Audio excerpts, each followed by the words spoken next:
गरीब नवाज।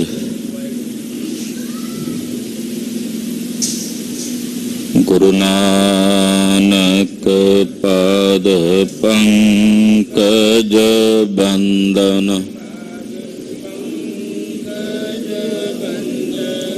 समरो अंगद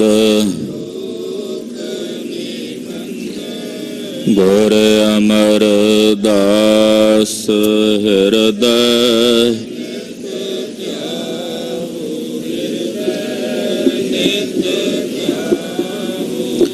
श्री गुरु रामदास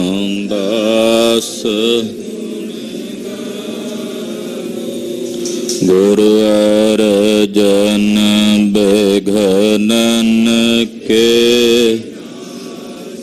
बेघनन के हर गोबिंद शुभ मत प्रकाश के, श्री हर राय नमो कर जोरे, नमो कर जोरे। कृष्ण मनाऊं बहोरे, तेग बहादुर परम कृपाला जी, परम कृपाला। श्री गुरु गोबिंद सिंह विशाला,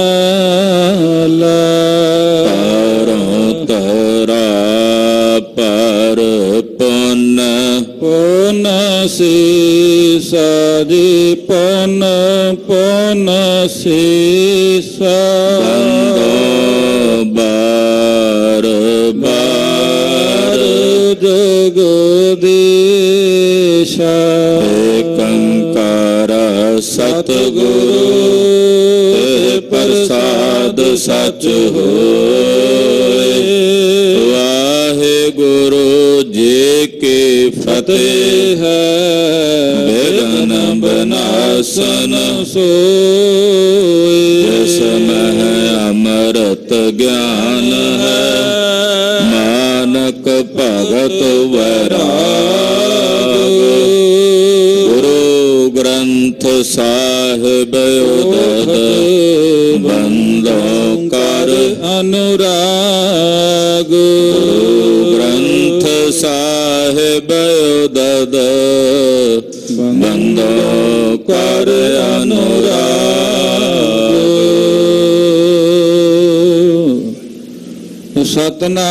सतनाम श्री वाहिगुरु साहिब जी। दोहराम करत लगाए इम्तिहान, समा संज पई आए। देर न गए सरदार तुर, चौंकी चुफेर करवाए।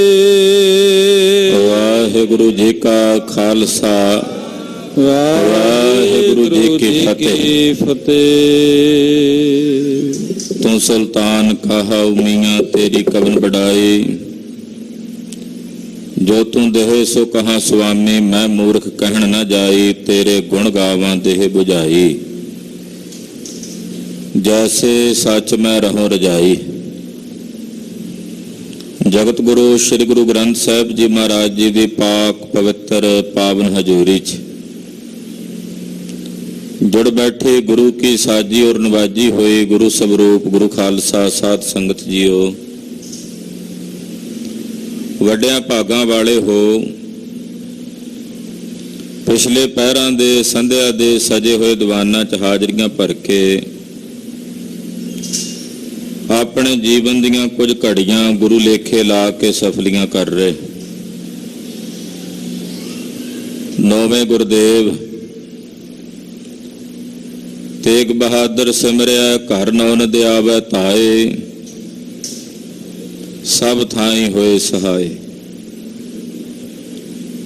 ਐਸੇ ਦੀਨ ਦਿਆਲ ਸਤਿਗੁਰਾਂ ਦੇ ਪਾਵਨ ਪਵਿੱਤਰ ਸਥਾਨ ਤੇ ਜੁੜ ਕੇ ਗੁਰਦੇਵ ਦੀਆਂ ਖੁਸ਼ੀਆਂ ਮਾਣ ਰਹੇ।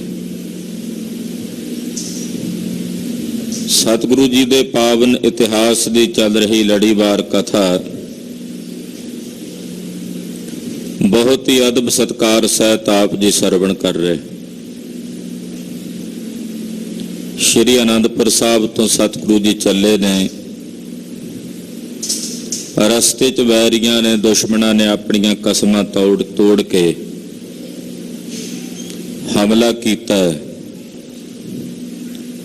ਤੇ ਇਹਨਾਂ ਨਾਲ ਜੰਗ ਕਰਕੇ ਸਰਸਾ ਨਦੀ ਨੂੰ ਪਾਰ ਕਰਕੇ ਰੋਪੜ ਤੋਂ ਹੁੰਦਿਆਂ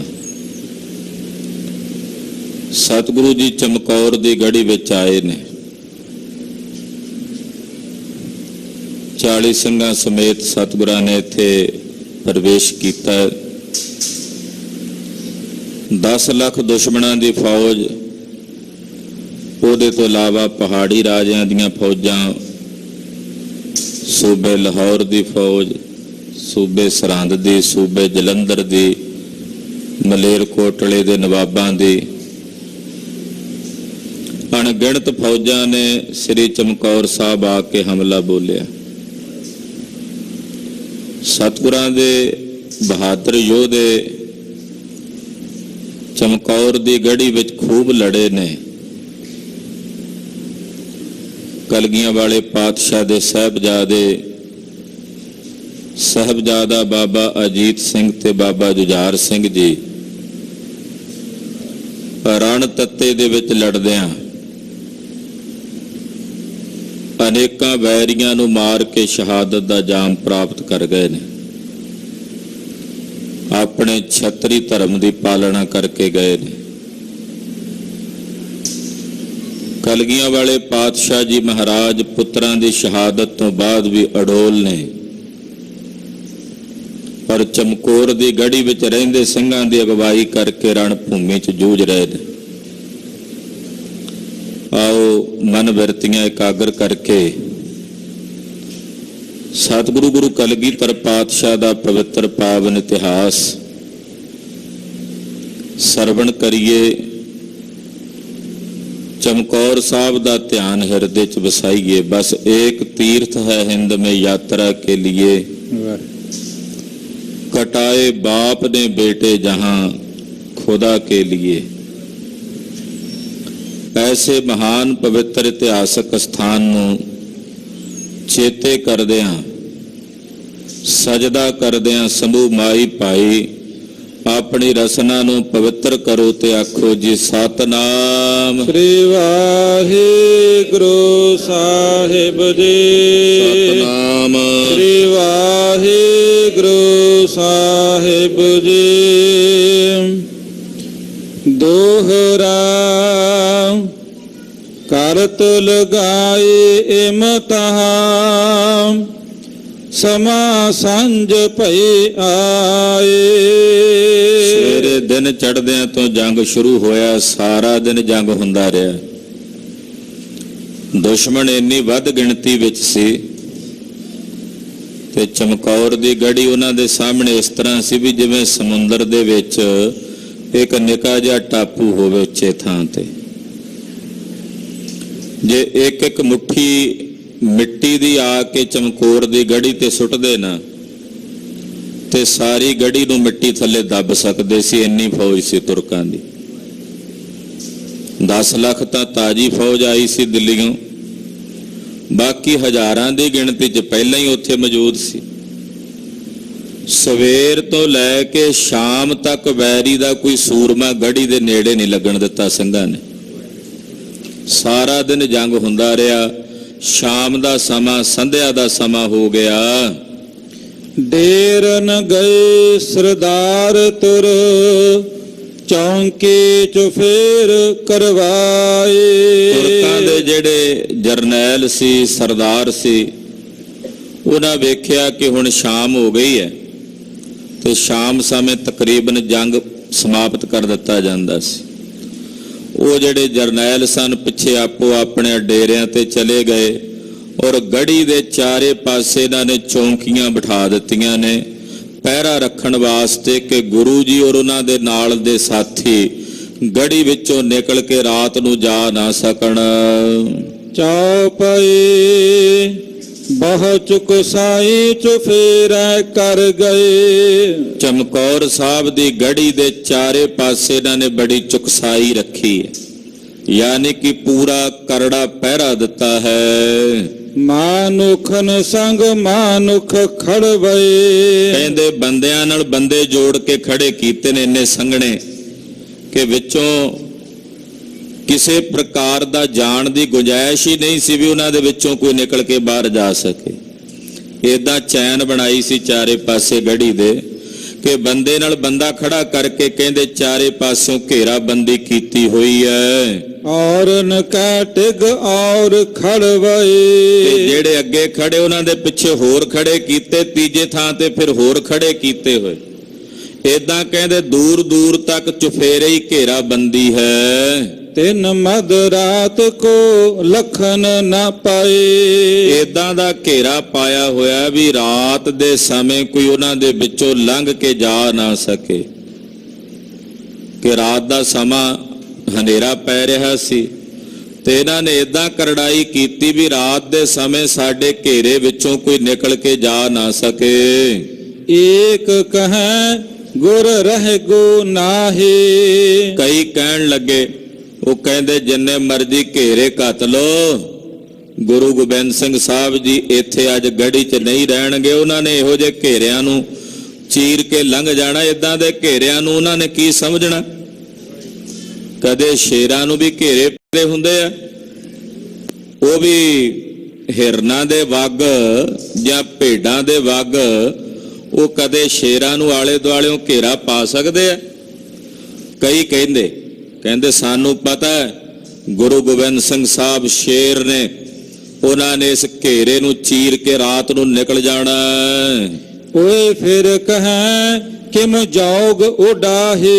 ਜਿਹੜੇ ਦੂਜੇ ਸਨ ਨਾਲ ਦੇ, ਉਹ ਕਹਿੰਦੇ ਉੱਡ ਕੇ ਥੋੜੀ ਜਾਏਗਾ ਗੁਰੂ ਇੱਥੋਂ। ਕੁਝ ਕਹਿੰਦੇ ਵੀ ਨਿਕਲ ਜਾਣਗੇ ਇੱਥੋਂ, ਤੇ ਨਾਲ ਦੇ ਹੋਰ ਕਹਿੰਦੇ ਜਿਹੋ ਜੀ ਅਸੀਂ ਇੱਥੇ ਪਹਿਰੇਦਾਰੀ ਕਰ ਰਹੇ ਹਾਂ ਚੁਕਸਾਈ ਨਾਲ, ਇੱਥੋਂ ਭਲਾ ਗੁਰੂ ਜੀ ਉੱਡ ਕੇ ਥੋੜੀ ਜਾਣਗੇ। ਚਾਰ ਕੁੰਟੇ ਉਸ ਫੜਨੈ ਵਾਰੂ। ਕਹਿੰਦੇ ਤੀਜਾ ਬੋਲਿਆ, ਕਹਿੰਦਾ ਵੀ ਇਹ ਵੀ ਹੋ ਸਕਦਾ, ਉਹਨਾਂ ਨੂੰ ਕਿਹੜਾ ਉੱਡਣਾ ਔਖਾ, ਉੱਡ ਕੇ ਵੀ ਜਾ ਸਕਦੇ ਆ, ਉਹ ਤਾਂ ਮਾਲਕ ਨੇ। ਤਿੰਨਾਂ ਕੁੰਟਾਂ ਦੇ ਲੋਕ ਉਹਨਾਂ ਨੂੰ ਜੇ ਫੜਨਾ ਚਾਹਣ, ਲੱਖ ਲੋਕ ਉਸ ਭਏ ਦੁਆਰੂ। ਤਿੰਨਾਂ ਕੁੰਟਾਂ ਦੇ ਲੋਕ ਵੀ ਉਹਨਾਂ ਨੂੰ ਨਾ ਫੜ ਸਕਣ, ਆਪਾਂ ਤਾਂ ਫਿਰ 10-15 ਲੱਖ ਬੰਦੇ ਹੋਵਾਂਗੇ। ਤੇ ਉਹ ਏਦਾਂ ਦੇ ਲੱਖਾਂ ਲੋਕਾਂ ਦੇ ਦੁਆਰਿਆਂ ਦੇ ਵਿੱਚੋਂ ਨਿਕਲਣਾ ਉਹਨਾਂ ਲਈ ਕੋਈ ਔਖਾ ਨਹੀਂ। ਓਏ ਲਾਏ ਫੰਗ ਕਿਤ ਜਾਏ ਉਡਾਹੇ। ਉਹ ਤਾਂ ਫੰਗ ਲਾ ਕੇ, ਫੰਗ ਦਾ ਮਤਲਬ ਖੰਭ, ਉਹ ਤਾਂ ਖੰਭ ਲਾ ਕੇ ਵੀ ਉੱਡ ਕੇ ਜਾ ਸਕਦੇ ਹਨ। ਉਸ ਜ਼ਮੀਨ ਮਦ ਵੱਡਿਓ ਨਾ ਜਾਹੇ। ਦੂਜਾ ਕਹਿੰਦੇ ਵੀ ਕਿਵੇਂ ਉੱਡ ਜਾਣਗੇ, ਏਦਾਂ ਥੋੜੀ ਕੋਈ ਉੱਡ ਸਕਦਾ, ਬੰਦਾ ਥੋੜੀ ਉੱਡ ਸਕਦਾ ਖੰਭ ਲਾ ਕੇ।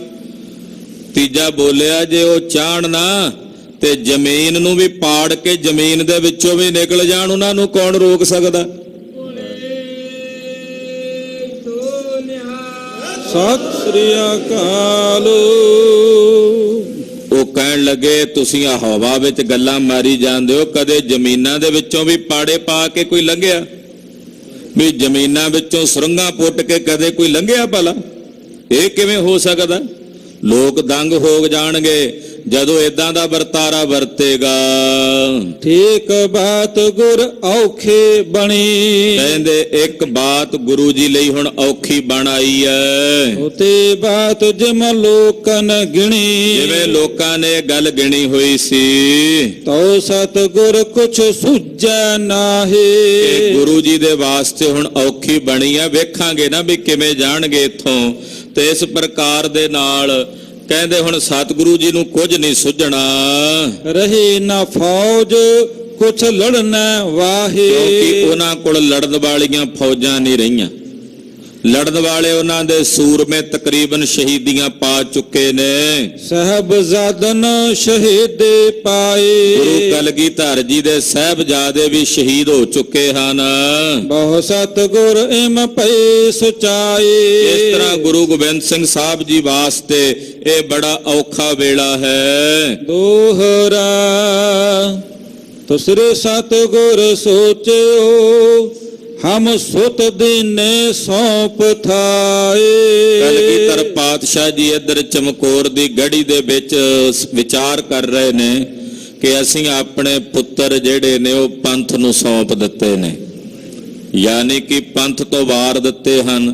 ਅਕਾਲ ਪੁਰਖ ਦੀ ਦਾਤ ਅਕਾਲ ਪੁਰਖ ਦੇ ਚਰਨਾਂ 'ਚ ਸੌਂਪ ਦਿੱਤੀ ਹੈ। ਹਮ ਦੂਜੈ ਬਚਤ ਨਹਿ ਦਿਸੈ ਕਿਛ ਹੋਵਗ ਉਨੇ ਰਜਾਏ। ਮਹਾਰਾਜ ਜੀ ਕਹਿੰਦੇ ਜਿਹੜੇ ਬਾਕੀ ਰਹਿ ਗਏ ਨੇ ਸਾਡੇ ਪੁੱਤ, ਇਹ ਵੀ ਤਾਂ ਮੇਰੇ ਪੁੱਤ ਨੇ ਨਾ, ਇਹ ਵੀ ਬਚਦੇ ਨਹੀਂ ਦਿਸਦੇ।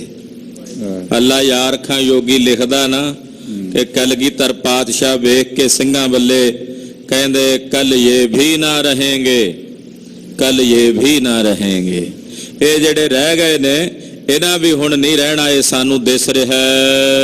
ਚੌਪਈ ਪਰ ਭਲੇ ਭਏ ਸਿਰ ਤੁਰ ਕੇ ਲਾਏ। ਕਲਗੀਧਰ ਪਾਤਸ਼ਾਹ ਕਹਿੰਦੇ ਚਲੋ ਭਲਾ ਹੋਇਆ ਕਿ ਸਾਡੇ ਸਾਹਿਬਜ਼ਾਦਿਆਂ ਦੇ ਸਿਰ ਵੀ ਤੁਰਕਾਂ ਦੇ ਸਿਰ ਤੇ ਲੱਗੇ। ਸਾਡੇ ਪਿਤਾ ਜੀ ਨੇ ਆਪਣਾ ਸੀਸ ਤੁਰਕਾਂ ਦੇ ਸਿਰ ਤੇ ਲਾਇਆ, ਸਾਡੇ ਬੱਚਿਆਂ ਨੇ ਵੀ ਆਪਣੇ ਸਿਰ ਇਹਨਾਂ ਤੁਰਕਾਂ ਦੇ ਸਿਰ ਲਾ ਦਿੱਤੇ ਹਨ। ਬਚਨ ਪੂਰਨ ਹਮ ਵੱਡਿਆਂ ਨ ਪਾਏ। ਸਾਡੇ ਵੱਡਿਆਂ ਦੇ ਜਿਹੜੇ ਬਚਨ ਨੇ ਉਹ ਪੂਰਨ ਹੋ ਰਹੇ ਹਨ। ਅਬ ਹਮ ਖਾਲਸਾ ਦਇਓ ਗੁਰਾਏ। ਵਿਚਾਰ ਕੀਤੀ ਕਿ ਮੇਰੇ ਖਾਲਸੇ ਨੇ ਬੜੀ ਘਾਲਣਾ ਘਾਲੀ ਹੈ, ਮੈਂ ਆਪਣੇ ਖਾਲਸੇ ਨੂੰ ਹੁਣ ਗੁਰਿਆਈ ਦੇ ਦੇਵਾਂ। ਖਾਲਸਾ ਜੀ ਗੁਰੂ ਪੰਥ ਤੇ ਗੁਰੂ ਗ੍ਰੰਥ ਨੂੰ ਮਹਾਰਾਜ ਜੀ ਨੇ ਗੁਰਿਆਈ ਦਿੱਤੀ ਹੈ। ਚਮਕੌਰ ਦੀ ਗੜੀ ਵਿੱਚ ਮਹਾਰਾਜ ਜੀ ਨੇ ਗੁਰੂ ਪੰਥ ਨੂੰ ਗੁਰੂ ਖਾਲਸੇ ਨੂੰ ਗੁਰਿਆਈ ਦਿੱਤੀ ਹੈ ਤੇ ਤਖਤ ਸੱਚਖੰਡ ਸ੍ਰੀ ਹਜੂਰ ਸਾਹਿਬ ਦੀ ਪਵਿੱਤਰ ਪਾਵਨ ਧਰਤੀ ਤੇ ਸ੍ਰੀ ਗੁਰੂ ਗ੍ਰੰਥ ਸਾਹਿਬ ਜੀ ਨੂੰ ਗੁਰਿਆਈ ਦਿੱਤੀ ਹੈ। ਮਹਾਰਾਜ ਜੀ ਨੇ ਵਿਚਾਰ ਕੀਤੀ ਕਿ ਮੇਰੇ ਪੰਥ ਨੇ ਬੜੀ ਘਾਲਣਾ ਘਾਲੀ ਹੈ, ਮੈਂ ਆਪਣੇ ਪੰਥ ਨੂੰ ਖਾਲਸੇ ਪੰਥ ਨੂੰ ਗੁਰਿਆਈ ਦੇ ਦੇਵਾਂ। ਦਇਆ ਟਿਕੋ ਖਾਲਸਾ ਲਾਏ। ਆਪਣੇ ਖਾਲਸੇ ਨੂੰ ਤਿਲਕ ਦੇ ਦਿਆਂ ਗੁਰਿਆਈ ਦਾ। ਜੈ ਸਤਿਗੁਰ ਥੇ ਬੈਠੇ ਆਪ। ਜਿੱਥੇ ਸਤਿਗੁਰੂ ਜੀ ਬੈਠੇ ਸਨ ਉੱਥੇ ਮਹਾਰਾਜ ਜੀ ਨੇ ਪੰਜਾਂ ਸਿੰਘਾਂ ਨੂੰ ਇਕੱਤਰ ਕਰਕੇ ਬਿਠਾਇਆ। ਸੰਤ ਸਿੰਘ ਬੈਠਾਇਆ ਥਾਪ। ਭਾਈ ਸੰਤ ਸਿੰਘ, ਭਾਈ ਸੰਗਤ ਸਿੰਘ ਜੀ, ਮਾਨ ਸਿੰਘ ਜੀ, ਦਇਆ ਸਿੰਘ ਜੀ, ਧਰਮ ਸਿੰਘ ਜੀ, ਇਹਨਾਂ ਪੰਜਾਂ ਨੂੰ ਮਹਾਰਾਜ ਸੱਚੇ ਪਾਤਸ਼ਾਹ ਜੀ ਨੇ ਬਿਠਾਇਆ। ਪਗੜੀ ਆਪਣੇ ਸੀਸ ਸਵਾਰੇ। ਆਪਣੇ ਸੀਸ ਦੀ ਦਸਤਾਰ ਲਾ ਕੇ ਭਾਈ ਸੰਤ ਸਿੰਘ ਦੇ ਸੀਸ ਤੇ ਸਜਾਈ। ਕਲਗੀ ਆਪਣੀ ਭਾਈ ਸੰਤ ਸਿੰਘ ਜੀ ਦੇ ਸੀਸ ਤੇ ਸਜਾਈ। ਕਈ ਵਿਦਵਾਨਾਂ ਨੇ ਭਾਈ ਸੰਗਤ ਸਿੰਘ ਜੀ ਬਾਬਤ ਲਿਖਿਆ, ਭਾਈ ਸਾਹਿਬ ਭਾਈ ਸੰਤੋਖ ਸਿੰਘ ਜੀ ਨੇ ਭਾਈ ਸੰਗਤ ਸਿੰਘ ਜੀ ਬਾਬਤ ਲਿਖਿਆ ਵੀ ਉਹਨਾਂ ਦੇ ਸੀਸ ਤੇ ਕਲਗੀ ਸਜਾਈ। ਪਰ ਉਹ ਬੜਾ ਸੋਹਣਾ ਵਿਚਾਰ ਦਿੰਦੇ ਆ, ਕਹਿੰਦੇ ਸੰਤ ਸਿੰਘ ਇਹ ਬੰਗੇਸਰੀ ਸੀ, ਖੱਤਰੀ ਸੀ, ਤੇ ਸੰਗਤ ਸਿੰਘ ਜੀ ਇਹ ਮਹਾਰਾਜ ਜੀ ਦੇ ਰੰਗਰੇਟੇ ਸਿੰਘ ਸਨ। ਕਈਆਂ ਨੇ ਕੇਵਲ ਵਰਣ ਵੰਡ ਦੀ ਬਿਰਤੀ ਦੇ ਨਾਲ ਵੰਡ ਕੀਤੀ, ਪਰ ਮਹਾਂਕਵੀ ਜੀ ਨੇ ਭਾਈ ਸੰਤੋਖ ਸਿੰਘ ਜੀ ਨੇ ਐਸਾ ਸੋਹਣਾ ਕਮਾਲ ਦਾ ਬਚਨ ਲਿਖਿਆ। ਉਹ ਕਹਿੰਦੇ ਮੈਂ ਇਸ ਝਗੜੇ 'ਚ ਨਹੀਂ ਪੈਣਾ ਕਿ ਕਲਗੀ ਸੰਤ ਸਿੰਘ ਦੇ ਸੀਸ ਤੇ ਸਜਾਈ ਹੈ ਜਾਂ ਸੰਗਤ ਸਿੰਘ ਦੇ ਸੀਸ ਤੇ ਸਜਾਈ ਹੈ। ਦੋਵਾਂ 'ਚੋਂ ਜਿਹਦੇ ਵੀ ਸੀਸ ਤੇ ਸਜਾਈ ਹੈ ਦੋਵੇਂ ਗੁਰੂ ਕੇ ਸਿੱਖ ਸੀ। ਅੱਜ ਇੱਕ ਵੱਡਾ ਦੁਖਾਂਤ ਹੈ ਸਾਡੇ ਸਿੱਖ ਸਮਾਜ ਵਿੱਚ ਕਿ ਅਸੀਂ ਜਿਹੜੇ ਸਾਡੇ ਸ਼ਹੀਦ ਨੇ, ਮਹਾਂਪੁਰਸ਼ ਨੇ, ਉਹਨਾਂ ਨੂੰ ਆਪਣੀ ਜਾਤੀ ਦੇ ਆਧਾਰ ਦੇ ਉੱਤੇ ਵੰਡ ਲਿਆ ਵੀ ਇਹ ਸਾਡੇ ਨੇ, ਸਾਡੇ ਨੇ। ਭਾਈ ਜਿੰਨੇ ਵੀ ਉਹ ਸ਼ਹੀਦ ਨੇ ਸਮੁੱਚੇ ਪੰਥ ਦੇ ਨੇ, ਔਰ ਸਮੁੱਚਾ ਪੰਥ ਬਾਜਾਂ ਵਾਲੇ ਗੁਰੂ ਕਲਗੀਧਰ ਪਾਤਸ਼ਾਹ ਸ੍ਰੀ ਗੁਰੂ ਗੋਬਿੰਦ ਸਿੰਘ ਸਾਹਿਬ ਦਾ ਪੰਥ ਹੈ। ਇਸ ਕਰਕੇ ਕਦੇ ਵੀ ਕਿਸੇ ਪ੍ਰਕਾਰ ਦੀ ਵਿਤਕਰੇ ਦੀ ਬਿਰਤੀ ਨਹੀਂ ਰੱਖਣੀ ਸਿੱਖ ਨੇ।